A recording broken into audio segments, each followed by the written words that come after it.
teman-teman wartawan.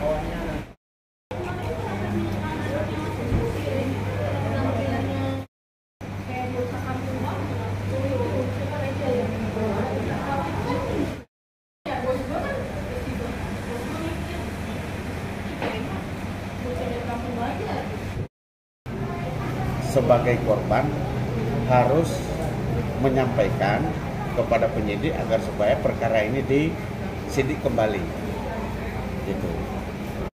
Peradilan bukan pokok perkara, sehingga ketika pra peradilan itu dikabulkan berarti SPDP sprindik ya itu berarti tidak sah.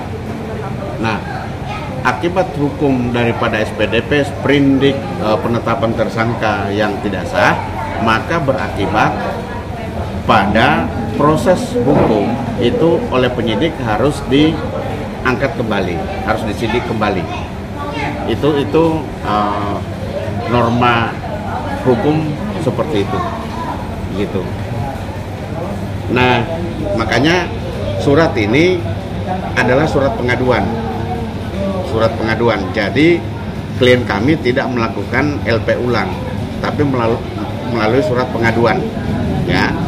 Surat pengaduan yang kami tujukan langsung kepada Bapak Kapolresta agar supaya Bapak Kapolresta langsung mengambil alih perkara untuk disubstitusikan pada penyidik. Jadi ini memang bedanya seperti itu.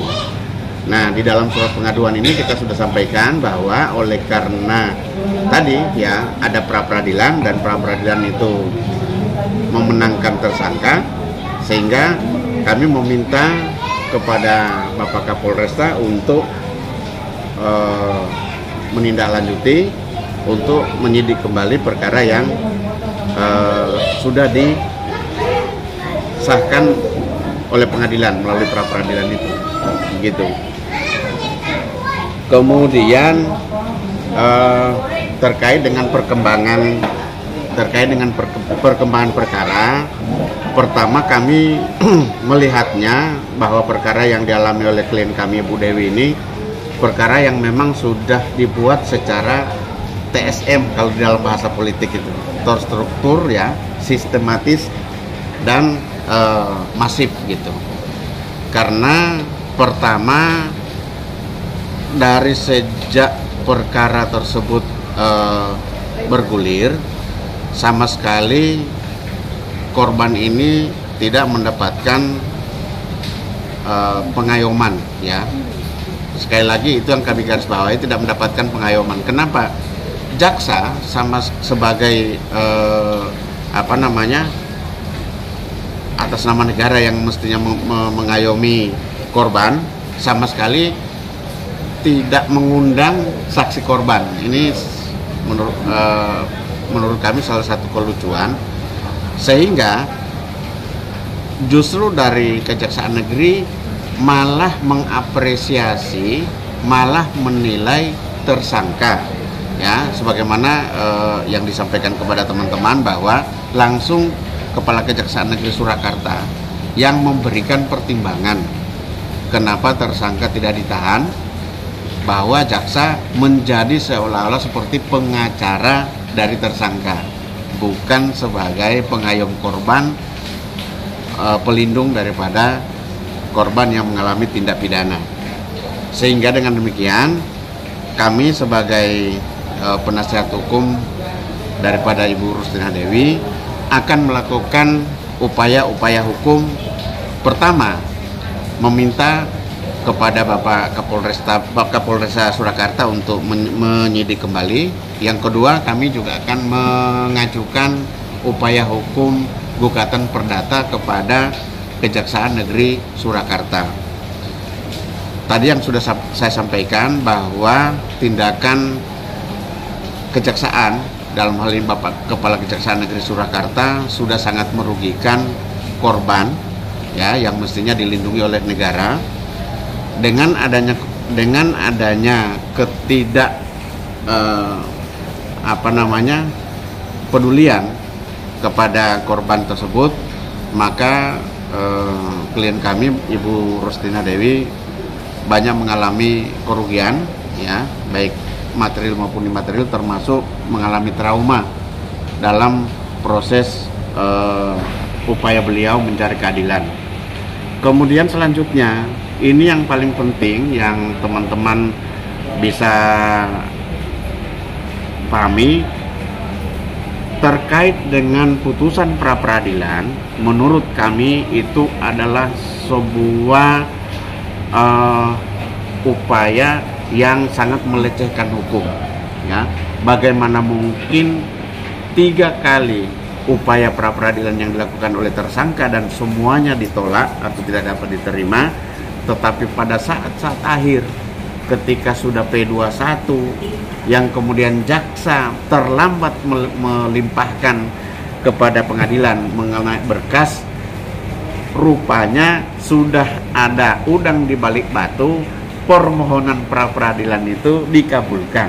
Ini sangat-sangat menyakitkan kami selaku pencari keadilan, dan ini juga bisa dicatat oleh segenap masyarakat di Surakarta. Seperti inilah, ya, ini kita menilai institusi, seperti inilah model penegakan hukum yang ada di Kota Surakarta, yang diperlihatkan oleh aparat-aparat penegak hukum, ya, kejaksaan dan pengadilan. Kemana lagi kita meminta perlindungan, ya. Kami sudah sampaikan sejak awal, ya. Bayangkan P21, ya, kemudian terlambat mengajukan berkas itu ke pengadilan, yang ternyata di balik itu ada putusan pra peradilan yang dikabulkan untuk yang keempat kalinya.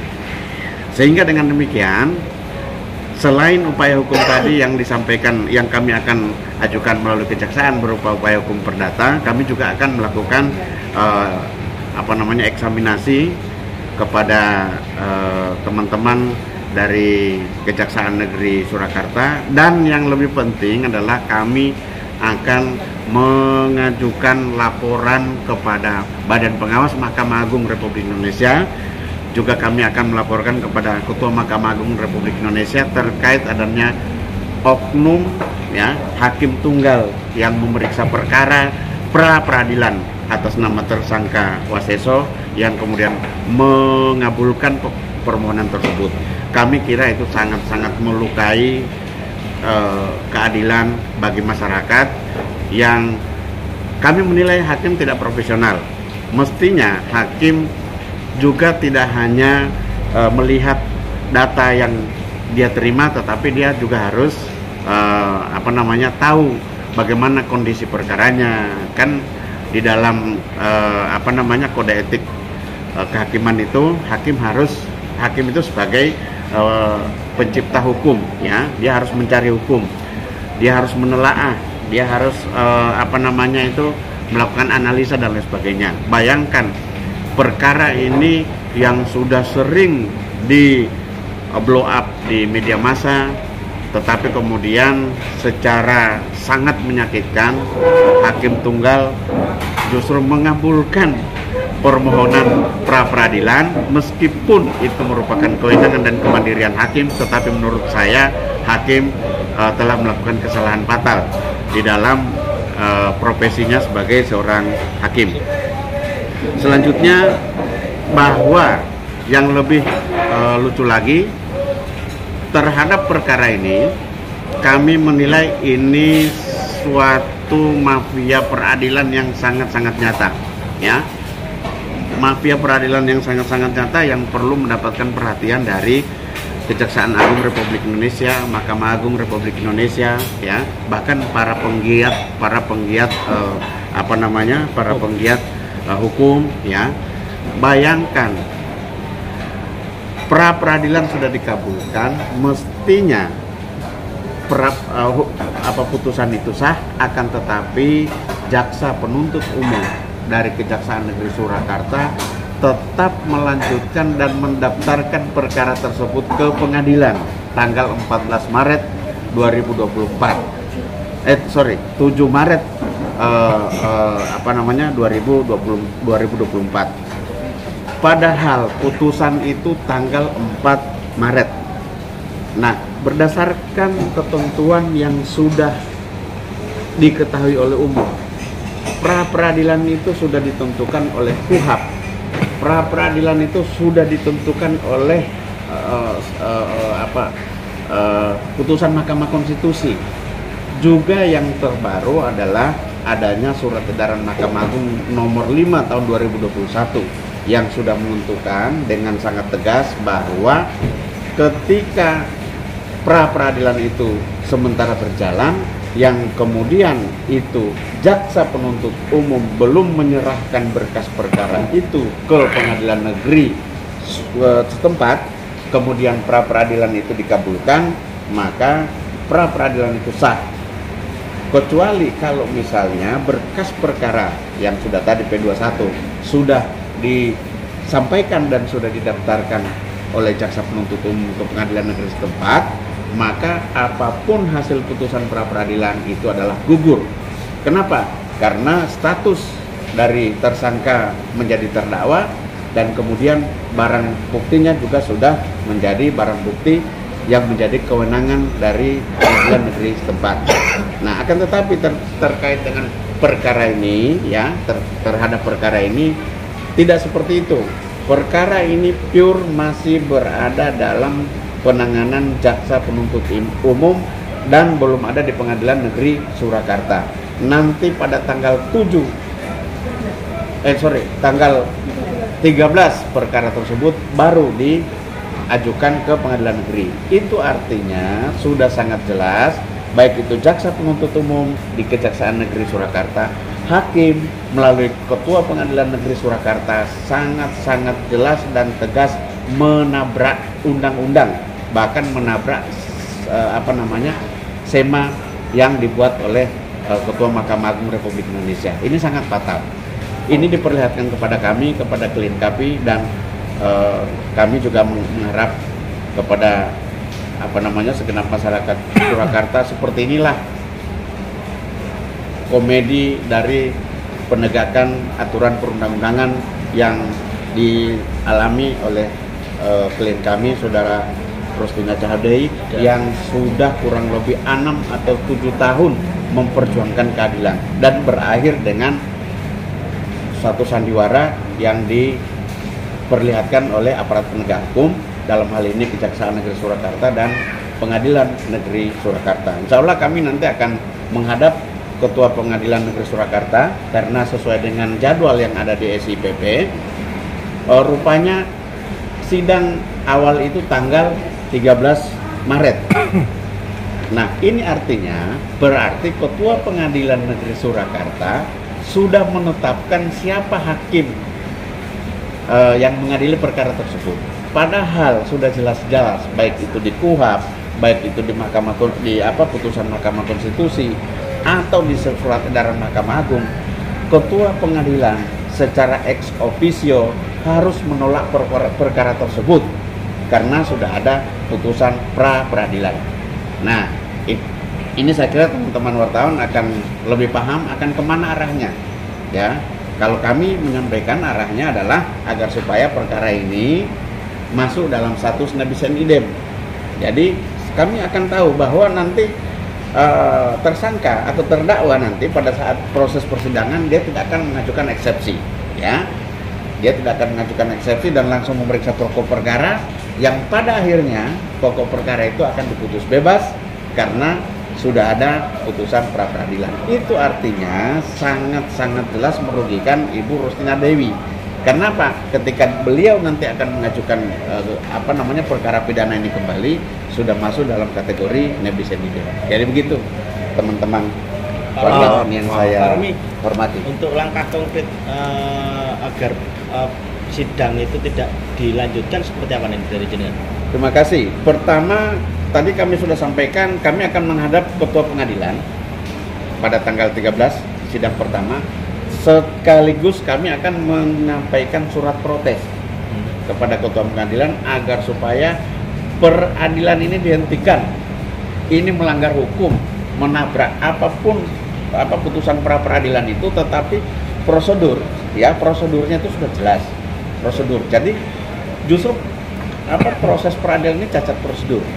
Gitu. Itu yang akan kami lakukan secepatnya pada saat menjelang sidang besok gitu. Oke. Pak, terkait dengan waktu yang dimiliki kejaksaan untuk melimpahkan pasca pelimpahan tahap 2 sendiri, itu menurut jenengan cukup nggak sih? Artinya kemarin itu kan sempat dilimpahkan Kamis, ya kan? Kamis dilimpahkan tahap 2, tapi ternyata pelimpahan ke pengadilannya itu pekan depannya. Itu kalau menurut jenengan sebenarnya waktu yang dimiliki kejaksaan itu cukup nggak sih sebenarnya pasca pelimpahan tahap 2 dari Polresta ke kejaksaan? Pertama, hari kerja itu sampai Jumat, ya, hari kerja itu sampai Jumat. Sehingga menurut kami sangat bisa, sangat ada waktu untuk hari Jumat karena hanya melimpahkan. Jadi saya kira tidak ada alasan bahwa jaksa diberi waktu misalnya 20 hari gitu. Pertama yang harus dipahami adalah bahwa mestinya jaksa mengetahui bahwa di dalam proses dibalik itu ada pra-peradilan, ya, ada pra-peradilan, dan itu jaksa sudah tahu.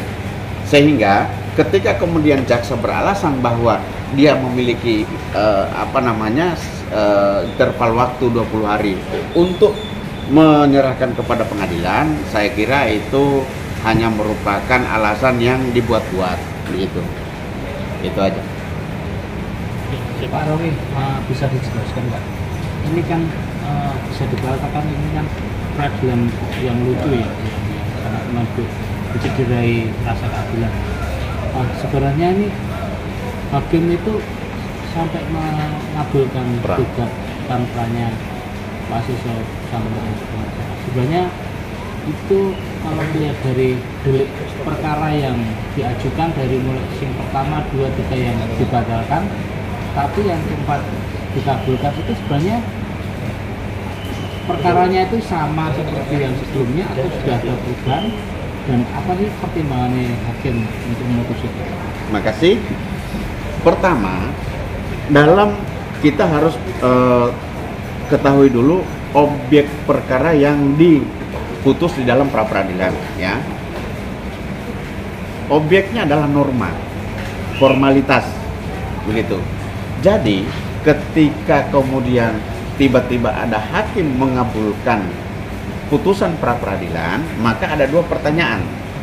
Pertama, apakah formal atau norma yang dilakukan atau yang menjadi tindakan penyidik itu memang benar-benar melanggar aturan atau tidak? Itu satu. Yang kedua, karena ini di dalam peradilan ada pemohon, ada termohon. Biasanya di dalam hukum acara, ketika kemudian termohon, ya, dalam hal ini penyidik sebagai termohon, ketika tidak memberikan tanggapan terhadap tuntutan dari pemohon pra-peradilan, maka apapun itu dalam asas hukum acara, hakim akan menilai dengan tidak ditanggapinya permohonan, artinya termohon menyetujui apa yang menjadi tuntutan daripada pemohon pra-peradilan, dalam hal ini tersangka. Nah, ada 2 indikasi itu yang kami lihat di dalam pra-peradilan ini, ya. Pertama, kesimpulannya pertama bahwa hakim menemukan ada norma atau ada formalitas yang memang dilanggar oleh termohon, dalam hal ini penyidik. Itu satu. Yang kedua, ada hak dari termohon yang tidak dimanfaatkan, yang tidak dilakukan, artinya termohon pasif, ya. Nah, kami lebih cenderung di yang kedua. Kenapa? Karena permohonan pertama, permohonan kedua, permohonan ketiga itu selalu ditolak atau tidak dapat diterima. Nah, kenapa baru yang keempat baru itu dikabulkan? Ini kan jadi tanda tanya besar bagi kami, gitu. Sehingga sekali lagi kesimpulannya ada dua alasan kenapa pra-peradilan itu diterima. Itu menurut versi kami, gitu. Artinya bisa dikatakan untuk ini sendiri penyidik nggak aktif ketika diberi ruang saat pra terakhir yang dikabulkan kemarin. Sesuai dengan yang kami tegaskan tadi, salah satunya adalah tindakan penyidik yang pasif. Itu saja. Karena kalau dia aktif, mudah-mudahan hakim akan memihak penyidik. Begitu. Karena biar bagaimanapun ya, secara subjektif penyidik, hakim, jaksa ini kan mewakili negara. Dan sangat-sangat jarang apabila hakim sampai mengabulkan pra peradilan. Karena kan ini mewakili negara juga. Artinya ada unsur kesengajaan. Kami menduga itu. Ada unsur kesengajaan untuk tidak aktif, untuk tidak menjawab, untuk tidak melakukan counter ya terhadap pra peradilan. Salah satu contoh adalah ketika setelah itu berkas kemudian sama sekali tidak ada. Karena dari teman-teman penyidik meminta agar supaya kami diminta untuk meminta kepada kejaksaan mengembalikan berkas perkara itu kepada penyidik. Kan menjadi sesuatu yang lucu. Kok penyidik tidak memiliki arsip? Artinya untuk ini sendiri sebenarnya penyidik juga dirugikan ya? Penyidik dirugikan untuk itu. Gitu. Bisa dibilang tadi Pak Romi